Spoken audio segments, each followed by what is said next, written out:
because I want to speak about something. Some historical analogies that are frequently made by leftists, by socialists and communists to justify their behavior. And I want to speak about the truth and falsehood of them. And the truth and falsehood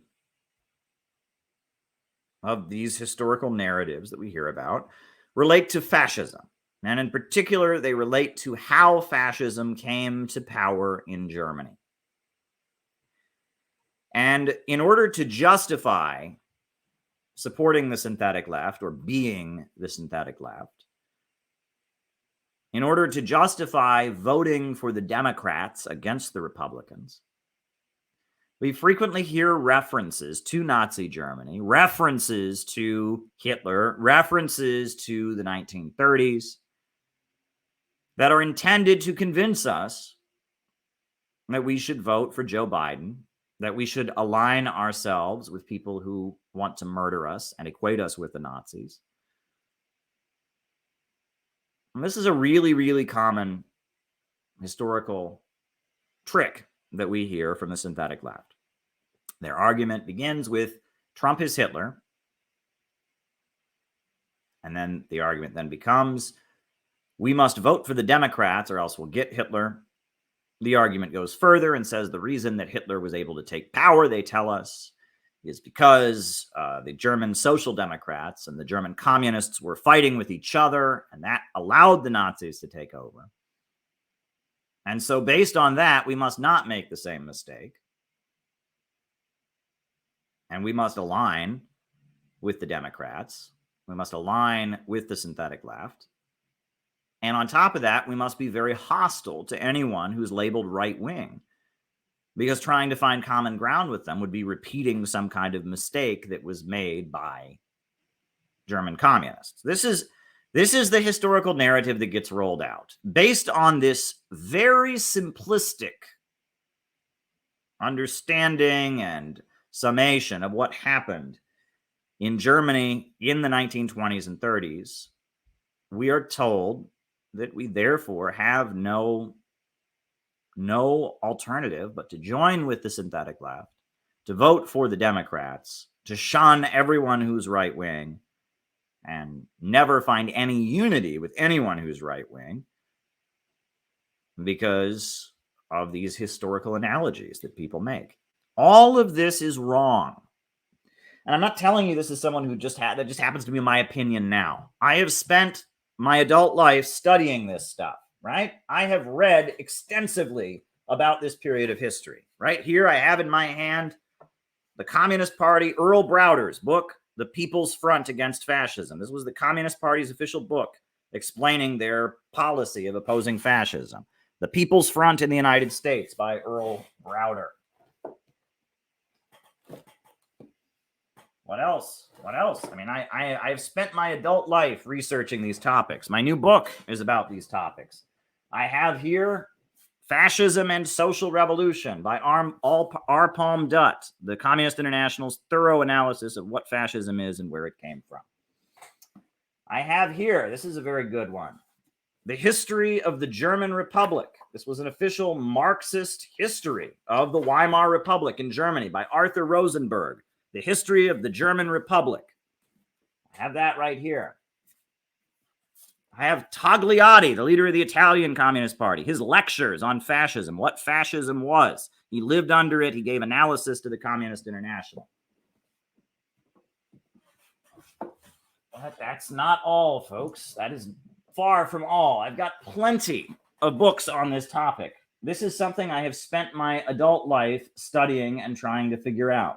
There's a book called Beating the Fascists, which is a study of the communist armed groups, the communist armed resistance to Adolf Hitler. There are biographies of Ernst Thälmann, who was the leader of the German Communist Party, who was imprisoned by Hitler and eventually executed. There are books by Trotsky on this topic.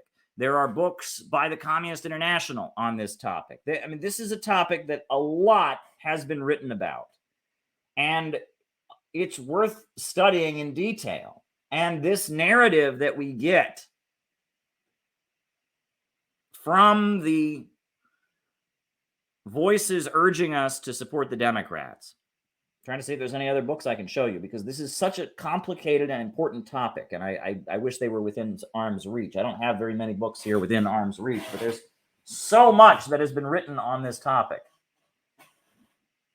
I want to give you just a hint of what is out there. There's so much. This is a very good book, Social Democracy: The Enemy Within, by Harpal Brar. Very, very good book. Just tempted to give you a whole bookshelf tour. We've got Market Elections by Vince Copeland, another very, very good book on this kind of topic. There's many, many, many good books about this. There's a lot you can study about this history.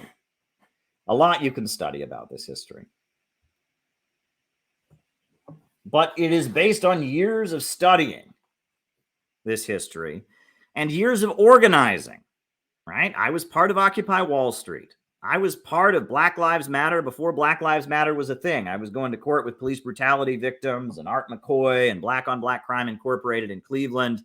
I was at the protests for Trayvon Martin in 2013 in Union Square in New York City that shut the streets down. Years of organizing. I went to Ferguson. I even made a documentary in 2014 in Ferguson, Missouri. Years of organizing and years of studying as I organized have helped me to understand what I understand today. And everything in that narrative the synthetic left gives us about what fascism is, how fascism came to power in Germany, what that means about what we should do, everything in that narrative is bullshit. Everything. From start to finish, it's bullshit. The only thing they've got right is the Nazis are bad. That's what they've got. The Nazis are bad. They got that much. Nazis are bad. Communists good. Now, most of the synthetic left doesn't even think the communists are good, but aside from Nazis bad, communists good, these people have nothing. They do not understand. They do not understand the history, right?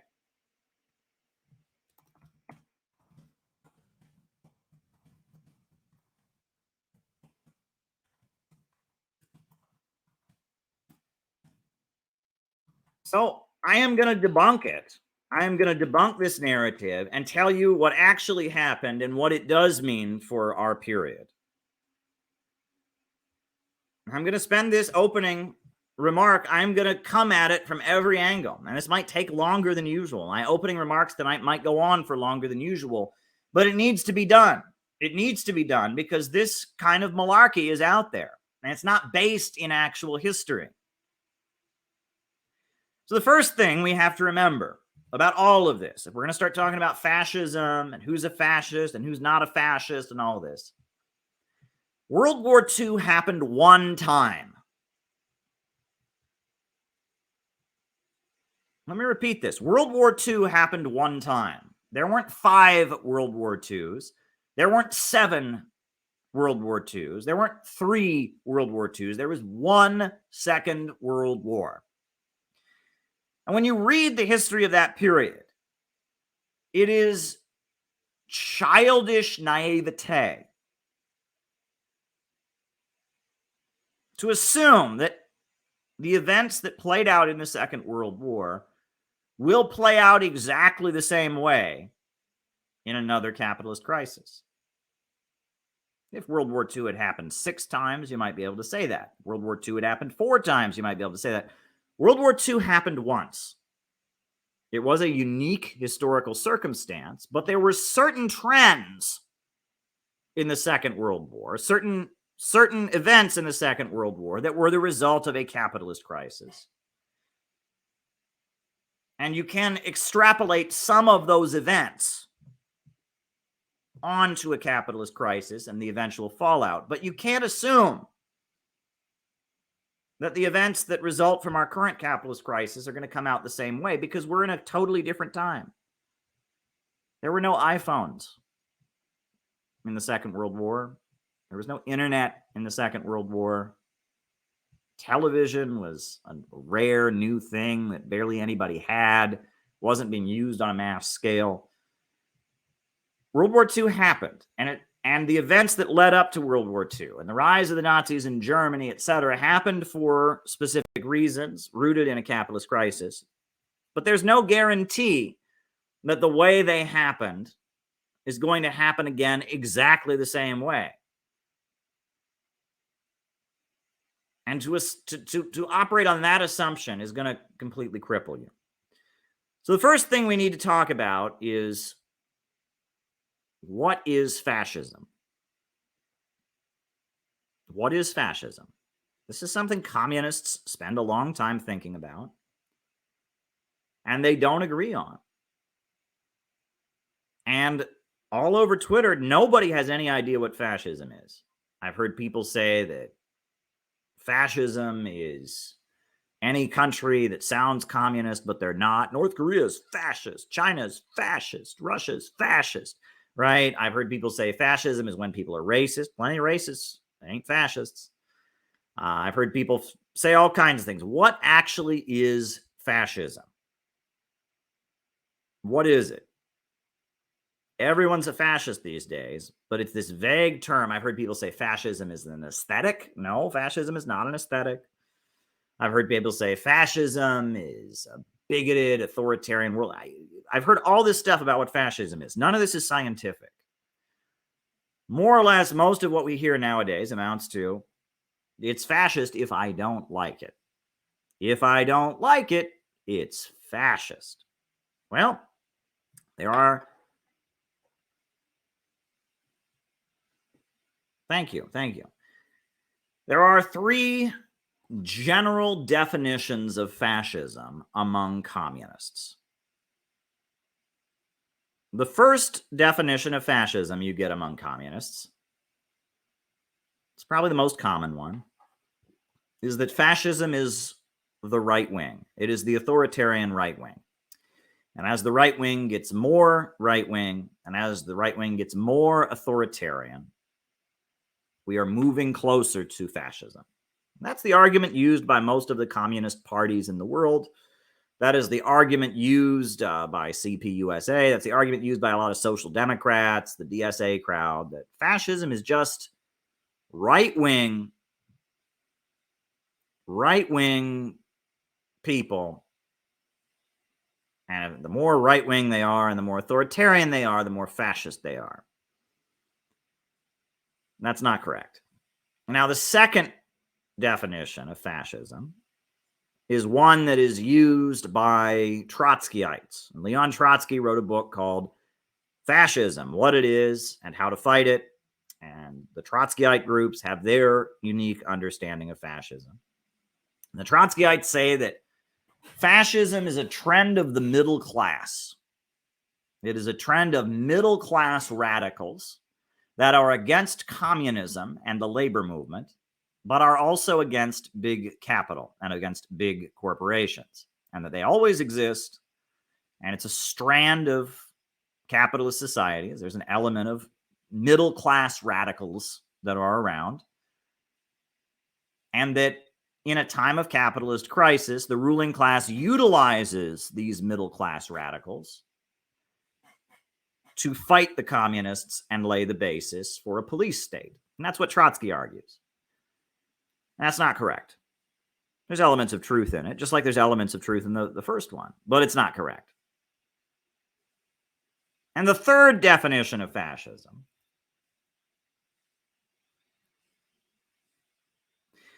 used by a lot of Maoists, was used by the Communist Party during the third period, the radical period in the early 30s, is that fascism is simply fake socialism. Something sounds like socialism, but it ain't. It's fascism. Right? Fascism is a capitalist attempt to imitate socialism. They used to talk about social fascism. It was a term that was used for the Social Democrats. They called them social fascists. They preach socialism, but they practice fascism to preserve capitalism for the bosses. Now, there's a grain of truth in this definition also, but it's also wrong. All three of those definitions are wrong. The one used by the Maoists, where they say that it's fake socialism is fascism, not correct. The one used by the Trotskyites that say it's middle-class radicalism that's utilized against the communists, that's not correct. The definition used by the revisionist communist parties, Joe Sims, that it's just right-wing authoritarianism, that is not correct. The essence of fascism is death, destruction, and terror, and degrowth. That is the essence of fascism. Fascism is a mobilization of society to destroy, kill, murder, imprison, reduce living standards. It is a mobilization of society for destruction in order to stabilize the capitalist system during a crisis. That is what fascism is. And the essence of fascism is economic. Nazis were all about anti-Semitism and Wagner and swords and castles and German paganism. Mussolini and his fascism was all about futurism and super capitalism. The Ku Klux Klan in America, that were a fascist organization, they were all about, burning crosses and the South being right in the Civil War and all kinds of stuff. Doesn't matter. Fascism is a mobilization of society to engage in mass destruction in order to stabilize capitalism. And why do they need fascism? Where does fascism come from? Well, it comes from the fact that capitalism has a problem called overproduction. Under capitalism, the capitalist is constantly driving the worker to produce as many products as he possibly can. And the capitalist wants to pay the worker as little as possible to do this as he possibly can. So the worker can't buy back what he produces. And this is a constant problem. The fact that the wages paid to the worker to make the product are never enough for the worker to purchase the product. Capitalism has a problem called glut, G-L-U-T, glut, which is that there's constantly more goods being produced than there is wages paid to the worker in order to buy it.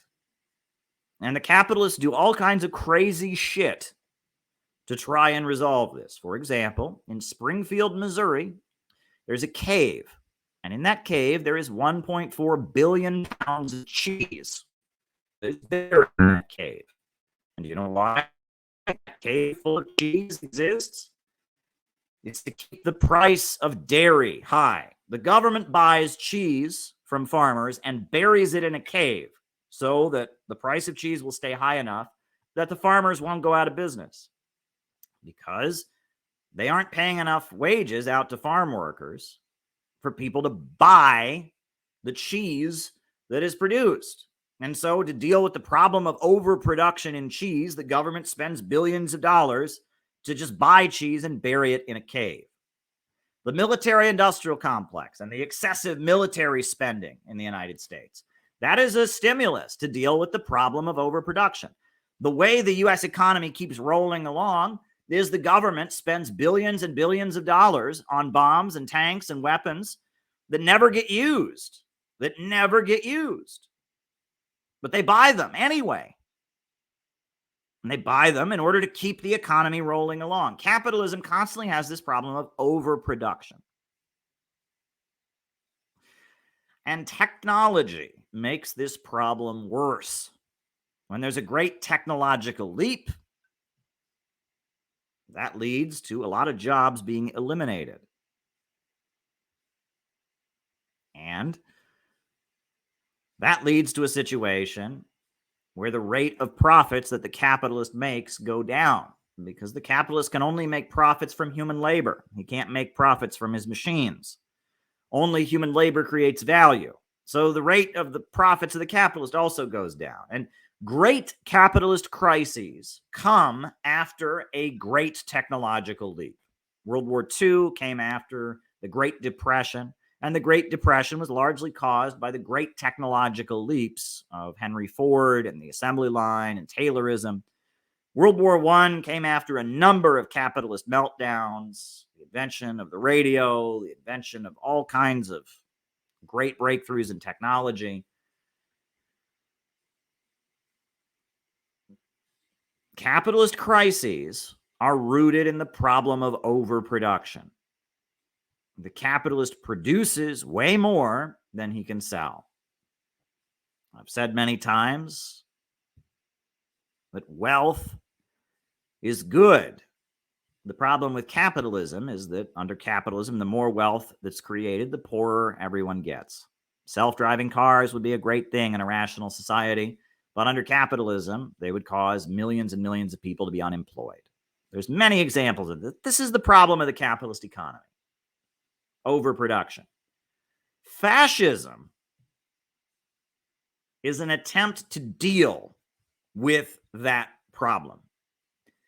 Fascism is as there is a prolonged crisis of overproduction, as there's a problem with overproduction in the economy, when they're churning out so many goods and people can't afford to buy them, when there's not a place for the worker at the assembly line, when the rate of profits of the capitalist is dropping, when all of this, when that kind of thing goes on, the capitalists start scrambling among each other.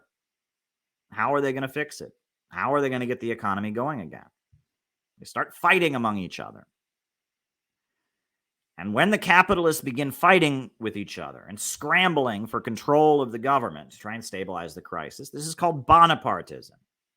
One faction of the ruling class will fight to seize control of the government and use it to stabilize the economy.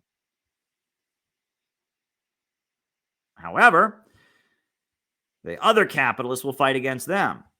The capitalists all want the economic crisis to be resolved, but they want it to be resolved at the other capitalists' expense. The capitalists backing Donald Trump, they want the economic crisis to be resolved, but they don't want to have to pay for it. They want the capitalists backing Joe Biden to have to pay for it. And the capitalists backing Joe Biden, they want the crisis to be resolved, but they want the capitalists backing Donald Trump to have to be the ones to pay for it.